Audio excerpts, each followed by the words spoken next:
Hello students of class 9th. This is again your English teacher Harish Tyagi. Dear learners, today we are going to talk about the story Happy Prince by Oscar Wilde. This story comes from your Moments book. We called in another name the supplementary reader. Okay, so now listen very clearly what I'm trying to say. Is it clear? Chapter number 5, story name The Happy Prince. It's a very clear name by Oscar Wilde. In this story, actually, if we talk about, as you know, we talk about first all the story about the characters. There are two main characters in this story. First, it is the prince. Prince, he had never seen any form of misery as long as he lived. उसने कोई भी दुख नहीं देखा जब तक वो जिंदा रहा. As a statue he was sad. लेकिन स्टेचू बना तो वो दुखी हुआ and disturbed, दुखी sad भी था, परेशान भी था और दुखी भी हुआ. To see the wretched life of the poor, गरीबों की लाइफ को देख करके. His soft heart melted.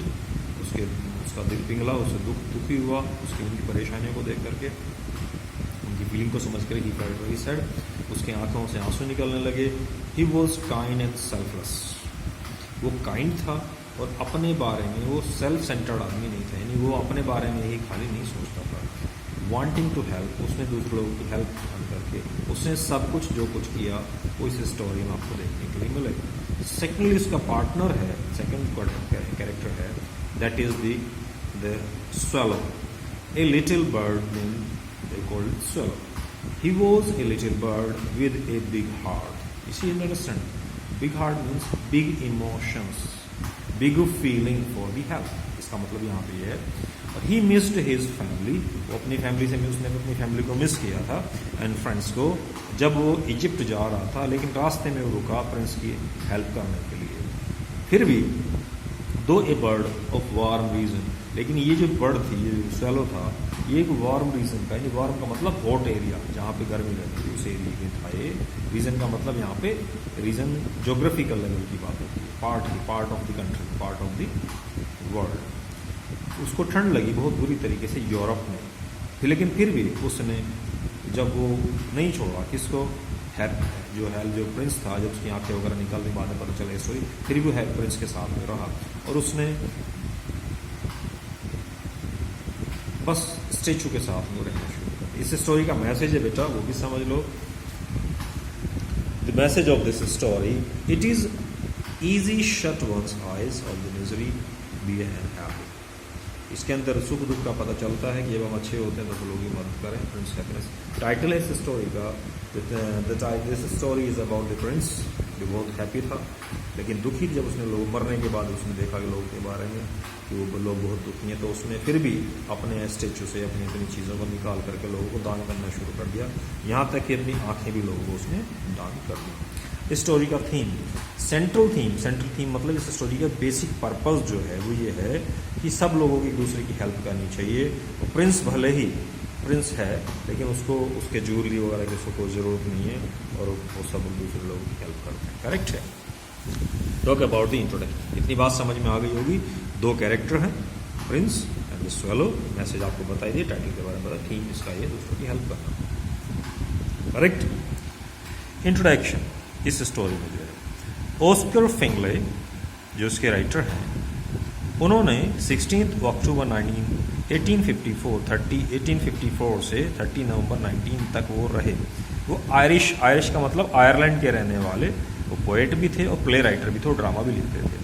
उनकी बेस्ट जो चीज़ें मानी जाती हैं, वो स्टोरी प्ले जो है the picture of the Dorian Gray, ये उनके नॉवल के नाम से दिए हैं.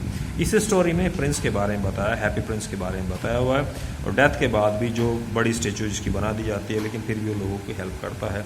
भूखे लोगों की हेल्प करता है, और उसी की फ्रेंडशिप में उसकी हेल्पिंग नेचर को देखते हुए एक जो बर्ड थी उसकी भी डेथ हो जाती उसी के लिए, यानी उसकी हेल्पिंग नेचर को देख के। समरी में अगर हम लोग बात करने लगे, एक बहुत बड़ा सिटी है, उस सिटी के बीचों बीच में एक बहुत बड़ा ऊंचा एक कॉलम है, कॉलम बोलते हैं पिलर को। उस पिलर के ऊपर एक स्टेचू है, बनाया हुआ स्टेचू हैप्पी प्रिंस का, यानी जो हमारी इस स्टोरी का हीरो है। और उसके ऊपर बहुत सारा फाइन गोल्ड चढ़ाया हुआ है, फाइन गोल्ड से स्टेचू बनाई हुई है। उसकी आंखें हैं, ब्राइट आइज़ हैं, और रूबी एक रूबी ऐसे मान लो कि जिस प्रेशियस स्टोन डायमंड कह लो, उस तरह का उसकी आंखों में लगा हुआ है। और एक दिन one night the little swallow, एक रात एक लिटिल स्वैलो, एक छोटी सी चिड़िया थी जो तुम्हें बताई ठंडे एरिया की, जो इजिप्ट जो जा रही थी, गर्म एरिया की जो इजिप्ट जा रही थी, वो वहाँ पे आई। लेकिन he wanted to be with his friends, अपने फ्रेंड्स के साथ में उड़ करके जाना चाहती थी, लेकिन रास्ते वो इतनी वीक थी, 6 वीक उसको लगे, लेकिन उसके बाद भी वो पीछे he had stayed behind but when the weather finally became too cold, वो पीछे रहने लगी। लेकिन जब उनसे भी जा रही थी उनके साथ, 6 हफ्ते की लंबी फ्लाइट को लेकर के, लंबी फ्लाइट उसने ली, मतलब उड़ने का उसको इतना टाइम लगा, सिटी के ऊपर से उड़ने लगी। लेकिन उसने देखा जब मौसम बहुत ठंडा हो गया इजिप्ट जाने के लिए उसको, तो वहाँ पे वो रुक गई, पीछे रह गई। मौसम फिर भी और ठंडा हो गया, तो क्या हुआ, उसके मौसम ने उसके इतना ठंडा वो हो गया कि बेचारी फिर वो उड़ नहीं पाई, और इसकी वजह से वो टायर्ड हो गई।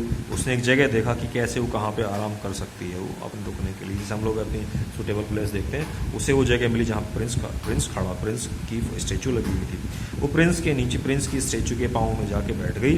उसने देखा, स्वैलो को फेल्ट हुआ कि जब वो सोने लगी, गोल्डन बेडरूम, तो उसके ऐसे लगा कि जैसे गोल्डन बेडरूम में वो सो रही है, इसने आराम उसको वहाँ पर मिला। लेकिन जब उसने फिर भी उसको देखा, he was nodding of and sleep, वो सोने की तैयारी कर रही थी। उसका जो अपने विंग जैसे डियस होती है अपने पंखों में सिर छुपा कर इस तरीके से, लेकिन अचानक उसके ऊपर एक बूंद गिरी आकर के।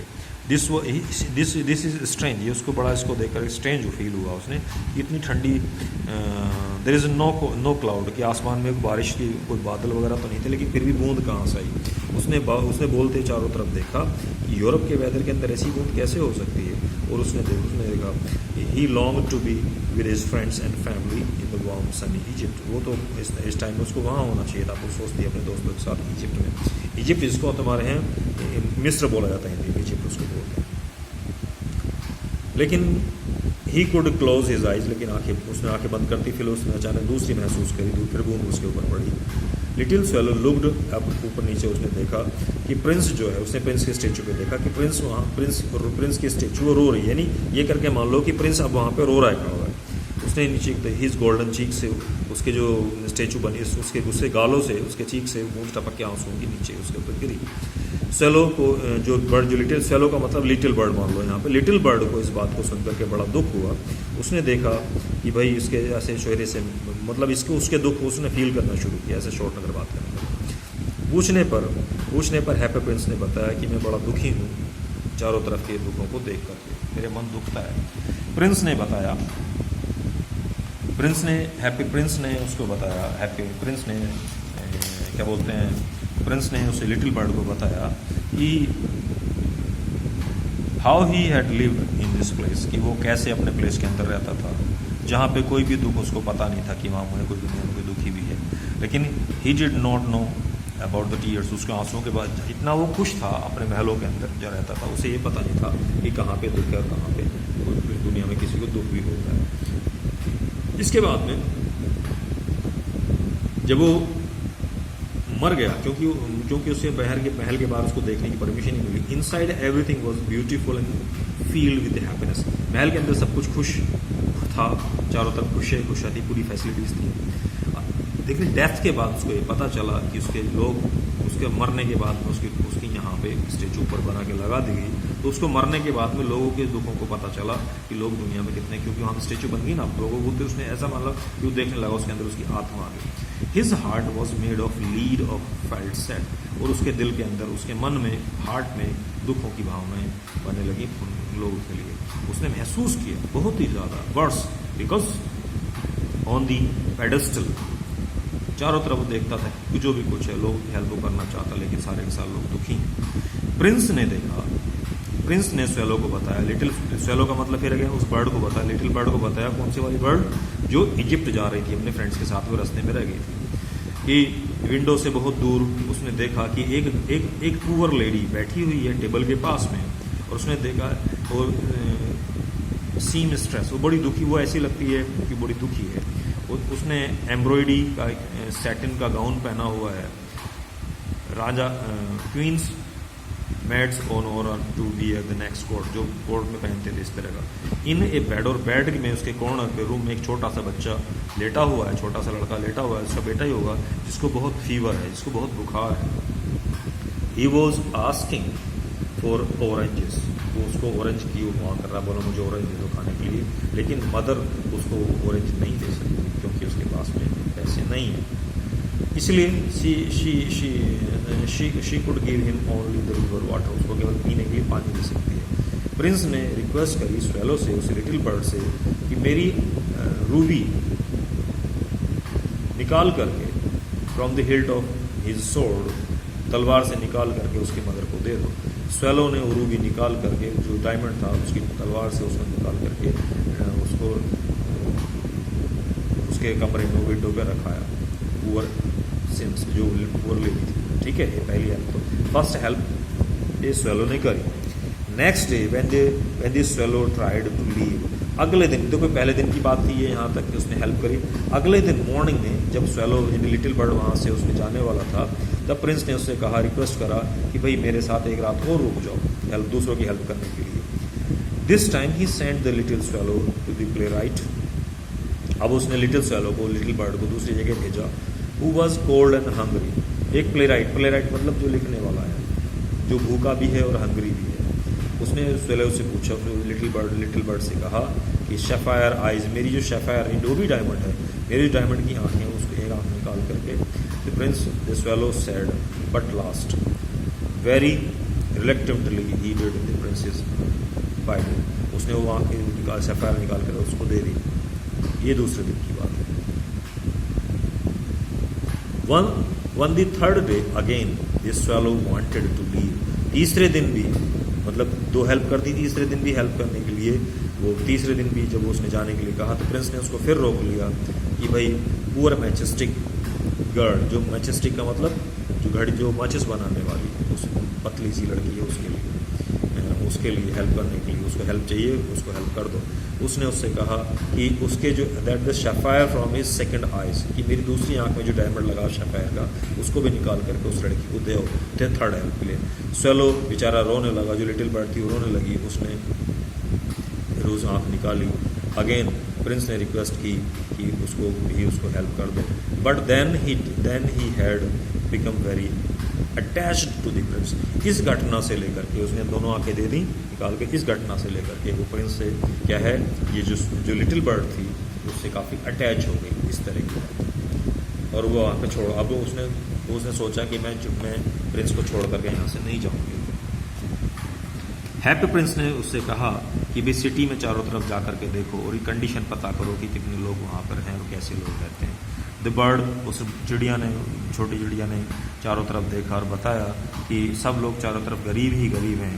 जब से since the Prince did not have more, कि अब भी मेरे पास में वो, जब अब उसके बाद प्रिंस के पास बहुत सारी चीज़ें बची, वो अब कुछ नहीं बचा देने के लिए कहने वाला। उसने बर्ड से कहा कि मेरे ऊपर जो गोल्ड लीव्स हैं, कवर्ड है उसकी बॉडी पे, यानी सोने का जो पत्ती चढ़ी हुई, सोने के जो कवर चढ़ा हुआ उसकी बॉडी पे, उसको उतार करके उन सब लोग गरीबों को, ज़रूरत वालों को दे दो, जो पूरे दिन की सारी परेशानियाँ ख़त्म हो जाएं। With each day it grew colder and colder, और डेली अब ठंड और बढ़ने लगी, विंटर सीजन था। प्रिंस ने अपना सारे का सारा जो कवर था, अपने ऊपर गोल्ड कवर था, वो सारे का सारा खो दिया। अब वो डल एंड ग्रे, उसकी जो स्टेचू थी अब वो ख़राब हो गई, कि सोना भी उतर गया ना उसके ऊपर से, अब वो खुद भी ऐसी हो गया जिस दूसरे लोगों की तरह। ठीक है भैया। लिटिल बर्ड कुछ नहीं कह सकी, अब उसको भी ठंड लगने लगी, वो भी ज़्यादा हो गई और जल्दी से उसने सोचा अब मैं भी मर जाऊँगा, ऐसा उसने सोचा।